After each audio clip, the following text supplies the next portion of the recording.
나는 세상의 빛이다. 나를 따르는 이는 생명의 빛을 얻으리라. 주님께서 여러분과 함께 루카가 전한 거룩한 복음입니다.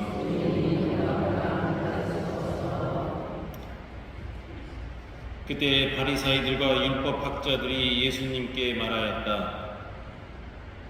요한의 제자들은 자주 단식하며 기도를 하고 바리사이의 제자들도 그렇게 하는데 당신의 제자들은 먹고 마시기만 하는군요. 예수님께서 그들에게 이르셨다. 혼인잔치 손님들이 신랑과 함께 있는 동안에 단식을 할 수야 없지 않느냐. 그러나 그들이 신랑을 빼앗길 날이 올 것이다. 그때에는 그들도 단식할 것이다. 예수님께서는 그들에게 또 비유를 말씀하셨다.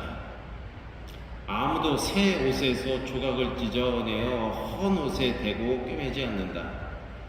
그렇게 하면 새 옷을 찢을 뿐만 아니라 새 옷에서 찢어낸 조각이 헌 옷에 어울리지도 않을 것이다.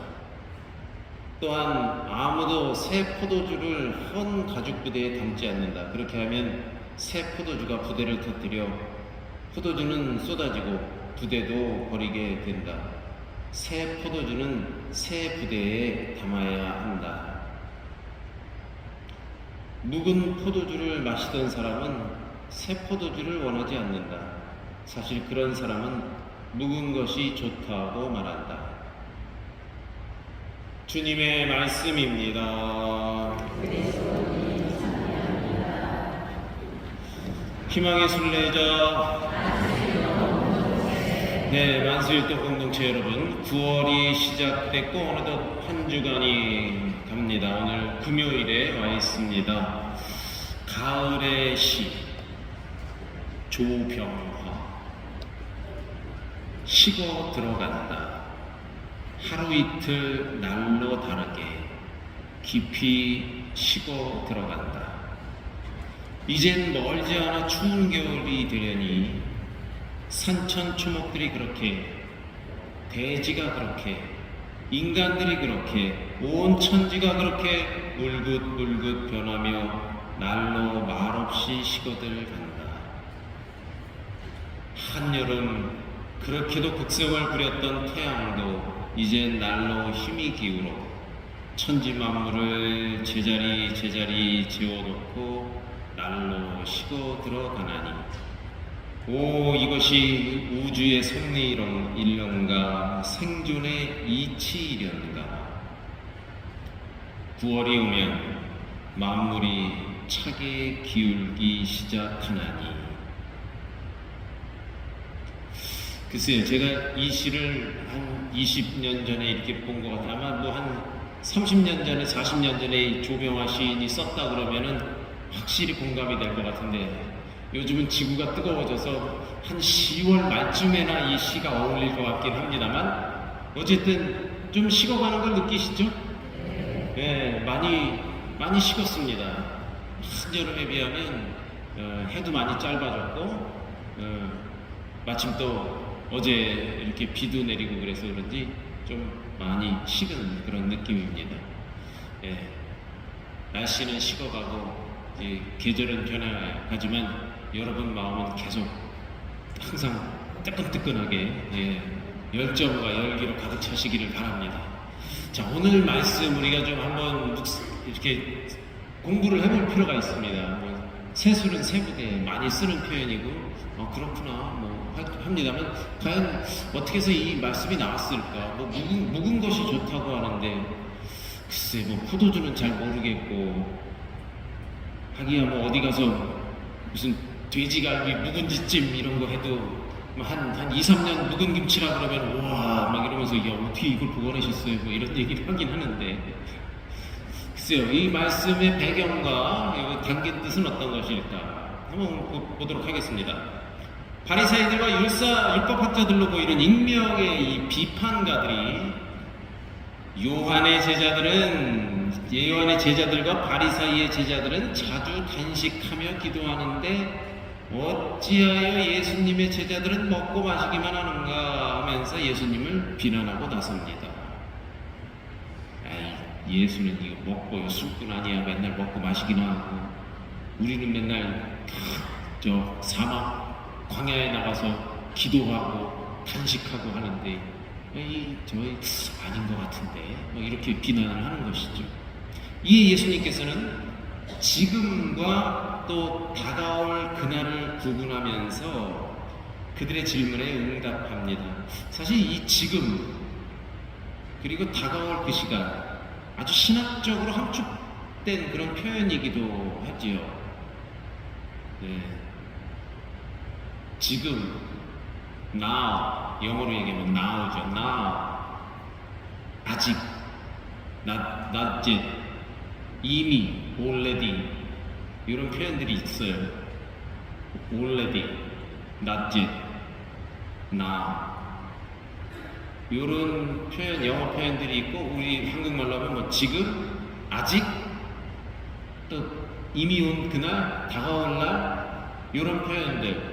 지금과 아직과 다가올 그날의 이 함께 공존하면서 내비치는 그런 신학적인 그런 의미도 사실 꽤 많이 포함되고 있는데, 거기까지는 들어가지 않더라도, 자, 지금과 다가올 그날을 구분하면서 그들의 질문에 응답을 합니다. 예수님의 제자들은 혼인잔치 손님들로서 단식할 필요가 없습니다.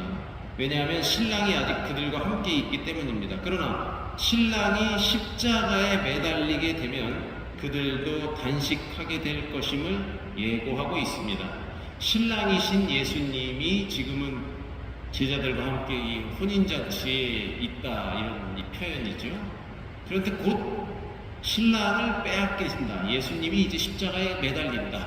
아직은 아니다. 그러나 이제 그날, 닥쳐올 그날은 그러면 단식하게 될 것이다. 사실 예수님이 돌아가시고 이 누가복음이 쓰여질 당시의 초대교회 공동체, 초대교회의 이 풍습에는 단식을 하면서 기도하는 그 풍습이 아주 많이 퍼져 있었어요. 그리고 우리 그리스도교에서도 유대인들은 물론이고, 유대인은 그 전부터 뭐 월요일, 목요일 일주일에 2번씩 단식하고 이런 걸 아주 법적으로 아주 묶어놓고 열심한 바리사이들은 그렇게 단식을 했던 것이죠. 그리고 이 초대교회 때도 단식하는 풍습이 있었습니다. 이것을 좀 반영시킨 루카의 표현이 아니겠는가 이렇게 보면서, 자, 이어서 예수님은 비유를 들어 자신의 입장을 강화하고 있습니다. 아무도 새 옷에서 조각을 찢어내어 헌 옷에 대고 깁지 않는다. 요즘 옷 끼워 입으시는 분 계실까요? 없죠. 옷이 막 너무 흔해갖고. 근데 우리 여기 계신 엄마들은 옛날에 다 학교 다닐 때나 뭐 어렸을 때나 다 옷 다 끼워 입고 그랬을 것 같은데, 양말도 좀 막 귀여서 꼬매서 입고, 그리고 옛날 거 헌 조각을 이렇게 찢어갖고 또 붙이고 뭐 그런 거 한 번 정도 해보셨죠? 예, 그러시니까 이게 무슨 말이구나, 뭐 당연히 상식적으로 공감이 되는 말입니다. 자, 이 말씀은 예수님 자신 안에 있는 새 옷입니다. 예수님은 이 새 것이 바리사이들의 생각 안에 있는 헌 것과 조화를 이룰 수 없다는 뜻입니다. 따라서 예수님을 중심으로 시작된 그리스도교 시대는 전적으로 새로운 생활 양식을 요구합니다. 즉 예수님에게서 비롯된 새 옷은 낡은 옷을, 그 전에 유대교 구약 바리사이들의 그런 모습, 이 낡은 옷을 적당히 고쳐서 입을 수 있는 게 아니라 헌 옷을 새 옷으로 갈아입어야 하는, 전혀 새로운 것이다 하는 것을 의미하는 것이죠. 그러니까 율법학자와 바리사이들, 구약의 그런 풍습들, 그 율법을 말하는 것이에요. 헌 옷은 새 옷으로, 그리스도교로, 이제 예수님 시대로 바뀌는 것이다. 바리사이들이 말하는 그러한 그 옛날 그런 풍습, 이런 것은, 그 헌옷은 다 이제 두고 세우신 그리스도교로 바꿔가자. 확 바꿔야 된다. 이걸 뭘 적당히 꿰매서 이렇게 될 수 있는 게 아니다 하는 것을 의미합니다. 자, 예수님은 같은 말을 강조하기 위해서 또 한 번 다른 비유를 들어 말합니다. 아무도 새 포도주를 헌 가죽 부대에 넣지 않는다. 새 포도주는 새 가죽 부대에 넣어야 한다. 이 말씀도 앞의 비유와 같은 의미를 지니는데, 메시아 곧 그리스도를 중심으로 움트는 새 시대에는 유대인들의 율법에 기초한 생활 양식이 아니라 예수님의 삶과 가르침에 따른 새로운 열심과 새로운 삶의 양식이 요청된다. 여기서 유대교와 그리스도교의 분리 현상을 엿볼 수 있는 것이죠. 그러니까 실상 루카복음, 오늘 우리가 들은 이 복음서가 쓰여질, 루카가 이렇게 만들고 쓸 당시, 그때는 이미 유대교가 이제 좀 많이 쇠퇴하면서 한쪽에도 물론 있었지만 그리스도교가 독립적으로 커가고 있었다. 그러니까 이 말씀은 마치 바로 예수님이 현장에서 바리사이와 율법학자들에게 새 포도주, 새 옷은, 새 술은 새 부대에 이런 이야기를 하신 것으로 이렇게 언급이 되지만, 정작 루카가 이거를 기록할 당시에는 예수님이 돌아가시고 한 세대 정도가 지난 다음에, 이제는 구약의 이런 시대는 바리사이와 율법학자들이 가르치던 그 율법 이런 것은 다 이제 헌 것이고 새로운 것으로 새롭게 태동하는, 확장해 나가는 그리스도교로 바꿔가는 것이다 하는 것을 루카는 나름대로 강조를 하고자 했던 것이죠. 그러니까 구약의 시나고가에서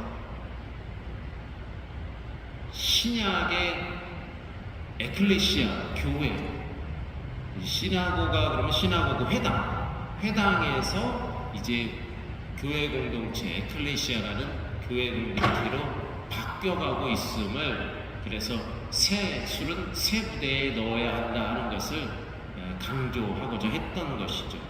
그런데 재밌는 거는, 이제 문제는 39절에 보면 묵은 포도주를 마셔보고서는 아무도 새 포도주를 원치 않는다 이렇게 표현을 하고 있어요. 묵은 것이 좋다. 우리 엄마들도 그렇게 생각하십니까? 묵은 게 좋아요? 어떻게 된장은 좀 묵어야지 되나요? 몇 년 묵어야 돼요? 고추장도 그렇고, 네? 간장도 그렇고. 사람은 어때요? 옛날 사람이 좋은 거예요? 다 여기 옛날 사람들만 계신 거 아니에요? 네, 묵은 것이 좋다라는 이 표현, 이것은 아마도 이 앞에 비유들과 약간 대조를 이루는 것 같긴 하잖아요. 새 술은 새 부대에 하고 새 옷을 누가 헌옷 갈아입냐, 겨 입냐 이러는데 묵은 것이 또 좋다고 말씀을 하신단 말이에요. 이거는 이렇게 이야기가 좀 약간 또 갑자기 등장을 했는데, 앞에서 새 옷은 새 옷에, 또 새 포도주는 새 부대라고 말했습니다. 어떤 이유로 루카가 단식 논쟁 끝에 이 이야기를 배치했는가? 이로써 루카는 옛것 묵은 포도주에 집착하려는 유대인들의 보수적 성향을 반영시키려고 하지 않았을까? 유대인들은 그래도 이 옛날 율법, 시나고가, 회당, 자기들이 지키고 가르쳐왔던 전통적인 것, 이것이 이게 좋아요, 옛날 게 좋은 거야, 계속 이렇게 가는 것이죠. 그런데 이제 신약에 와서 이 루카 공동체가 커갈 때는 이미 새로운 부대가 마련되고 새로운 수리, 그리고 새로운 교회가 막 성장해 가는 것이죠. 이 당시에 유대인들은 아니야, 그래도 우리는 묵은 게 좋아, 묵은 거, 옛날 거, 이렇게 자꾸 율법, 그러니까 새로운 교회와 어울리지 못하는 그러한 것을 반영한 것이 아니겠는가 이렇게 보고 있습니다. 자, 그럼 우리가 묵상해 볼 수 있겠죠. 나 자신의 입장과는 아주 다른 삶을 요구하는 예수님을 받아들이기보다는 곧 과거의 나를 과감하게 청산하고 회개한 나를 원하는 예수님의 제안, 그 예수님의 그 복음을 받아들이기보다는 지난날의 관습에 젖어 있는 나가 훨씬 더 편안한 것은 아닌가. 손에 입은 거, 뭐 새로운 걸 뭘 하려고 그러면 좀 어색하잖아요. 그렇지만 우리가 나날이 좀 나 자신의 모습을 바꿔갈 필요는 있는 것이죠. 예수님은 그걸 원하시는 거예요. 뭐 말씀을 드리자면 과거에 좋지 않았던 습관, 게으름, 나태함 뭐 이런 것들을 싹 다 내려놓고 새로움으로 좀 하루하루 변화되는 우리 자신이 되어야 한다 하는 것이죠. 우리가 묵상해 볼 수 있는 주제입니다. 나는 예수님과 함께 살아가면서 신앙인으로서 나날이 새로운 삶을 결단하고 있는가? 아니면 그냥 다 옛날에 해봤어 그냥 이렇게 가면 돼 하고 그냥 묵은 거에 그냥 주저앉아 있는가? 너무 묵은 거에 주저앉아 있으면 손주들이 다 싫어해요. 그 꼰대 되는 거죠. 꼰대. 그래서 새로운 것에 도전하고 나를 좀 변화시키고 또 비록 육체적으로는 나이 들어가고 늙어가지만 내 정신과 영혼은 더 나날이 젊게 새롭게 변화되는 그런 우리 자신들이 되어야겠다 하는 그런 것을 묵상해 볼 수 있습니다. 혹시 나는 아직도 묵은 것이 더 좋다고 하고 그냥 털썩 주저앉아 있지는 않은지 오늘 우리가 한번 나 자신을 돌이켜 반성해 봐야 하겠습니다.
스스로 원하신 순환이 다가오자 예수님께서는 빵을 들고 감사를 드리신 다음 쪼개어 제자들에게 주시며 말씀하셨나이다. 너희는 모두 이것을 받아 먹어라. 이는 너희를 위하여 내어줄 내 몸이다.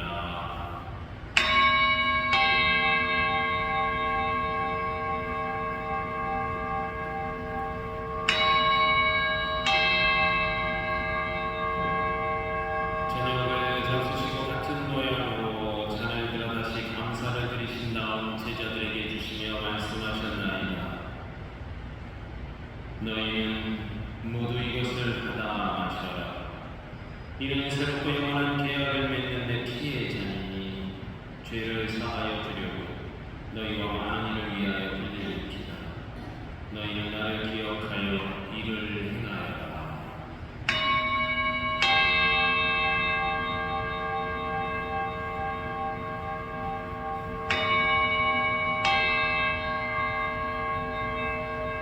신앙의 신비여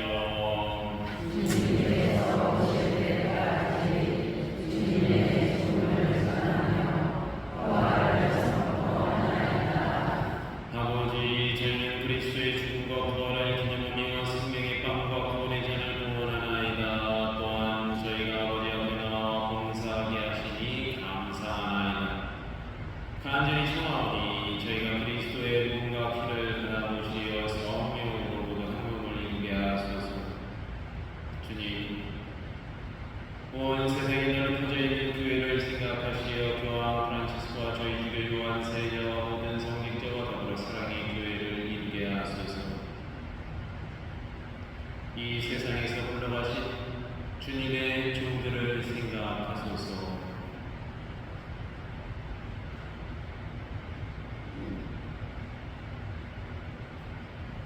그들은 세례를 통하여 성자의 죽음에 동참하였으니 그 부활과 함께 누리게 하소서. 부활의 영광 속에 보이지 않는 그들과 세상을 떠난 다른 이들도 모두 생각하시어 그들이 주님의 빛나는 얼굴을 배우게 하소서.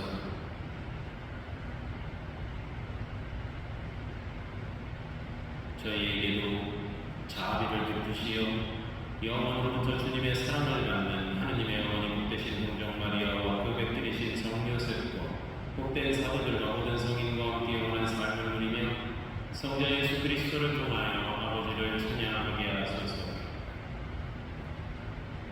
그리스도를 통하여 그리스도와 함께 그리스도 안에서 성령으로 하나 되어 전능하신 천주 성부 모든 영예와 영광을 영원히 받으소서. 하느님의 전에 세주의 군부되어 승가하오니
보라 하느님의 어린 양 세상의 죄를 없애시는 분이시니 성찬에 초대받은 이는 복되도다.